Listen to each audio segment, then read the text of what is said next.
ৰবিনালটো মই অন্ধ এক্টিং কৰিছোঁ চ' মই লেন্স পিন্ধি পেলাই অন্ধ হৈ লৈছোঁ ইচ্ছা কৰি চ' 9 ঘণ্টা 10 ঘণ্টা যেতিয়া মই অন্ধ হৈ থাকোঁ শ্বুটিঙত চিনেমাখন মোৰ চিনেমা নিজৰ ষ্টৰী চব নিজৰ ডিজাইন মোৰ নিজৰ খালি ৰাজেশ ভূঞা আছে কাৰণে মই বাচি গ'লোঁ মানে মই একোৱে নেদেখোঁ এতিয়া একো নেদেখিলে মই ডাইৰেকশ্যন কেনেকৈ কৰোঁ তথাপি তাৰ মাজতো মই কৈ থাকোঁ যে এইটো কৰ এইটো ৰাজেশ এইটো এনেকুৱা হ'ব লাগিব এইটো এনেকুৱা হ'ব লাগিব আৰু ৰাজেশ আৰু মোৰ মানে আমি বুন্দিয়া বুজিয়া টাইপটো কম্বিনেশ্যনটো বেলেগ ধৰণৰ আমাৰ বহুত বছৰৰ এইটো 30 বছৰ পুৰণা বন্ধুত্ব চ' সি মোক বুজি পায় মানে সি মোক সুধি থাকে যে এইটো এনেকৈ কৰ নে মই একো নেদেখোঁ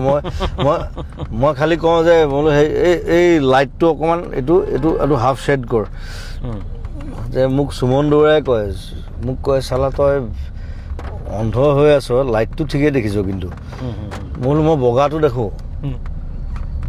মানে কি লেন্সটো পিন্ধি দিয়াৰ লগে লগে মই বগাখিনি দেখোঁ ক'লাখিনি একো নেদেখোঁ